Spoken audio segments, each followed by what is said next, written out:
তো হ্যালো বন্ধুরা, কেমন আছো? দেখো চলে এলাম আবারও একটা নতুন ভিডিও নিয়ে। তো আজকে একটা স্পেশাল দিন আছে, তার জন্য এইভাবে প্লেটটা সাজিয়ে নিচ্ছি। তো কীভাবে প্লেটটা সাজাচ্ছি তোমাদের সাথে শেয়ার করছি, চলো। আর বললাম যে স্পেশাল দিন আছে, ওটা ভিডিওর লাস্টে বলবো। যে দেখো প্রথমেই আমি প্লেটটা সাজিয়ে নিচ্ছি কীভাবে। প্রথমে দিয়ে দিলাম সাদা ভাত, তার সাথে দিয়ে দিয়েছি ভেন্ডি ভাজা, আর আছে মাছ ভাজা, এখানে দিলাম পটল ভাজা, আর কাঁকরোল ভাজা দিয়েছি, কলা ভাজা দিয়েছি, এটা দিলাম বেগুন ভাজা, এটা বরবটি ভাজা, আর আলু ভাজা। এটাই আমার ভাজাভুজি রেসিপি ছিল আজকের। তো কেমন হয়েছে প্লেটটা সাজানো।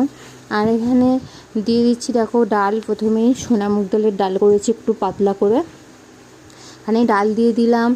আর এখানে দিয়ে দিচ্ছি ফুলকপি আলু মাছের ঝোল। তো দেখো আমি প্লেটটা সাজাচ্ছি আজকে স্পেশাল মানুষের জন্য, স্পেশালভাবে প্লেটটা সাজাচ্ছি।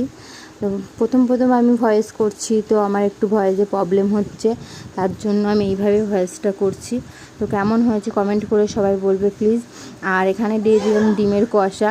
আমি একটাই ডিমের কষা করেছি, যেহেতু ওর একার জন্য করেছি, একটাই ডিম দিয়ে কষা। আর এখানে চিকেন আলু ঝোল করেছি। বিফটা আজকে নিয়ে আসা হয়নি, তার জন্য চিকেনটাই নিয়ে এসেছি, চিকেন আলু ঝোল করেছি। তো কেমন হয়েছে আমার রান্নাটা কমেন্ট করবে। দেখো লাল লাল ঝাল ঝাল করে কিন্তু করেছি এখানে চিকেনটা, কেমন কালারটা দেখাচ্ছে দেখো। ভালো লাগলে সবাই কমেন্ট করবে, লাইক কমেন্ট শেয়ার করবে। যারা ইউটিউব থেকে দেখছো তারা সাবস্ক্রাইব করে নেবে, আর যারা ফেসবুক থেকে দেখছো তারা ফলো করে নেবে।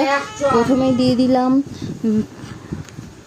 তো ভিডিওর শুরুতেই বলেছি যে আজকে একটা স্পেশাল দিন, সেটা হচ্ছে আমার বরের জন্মদিন।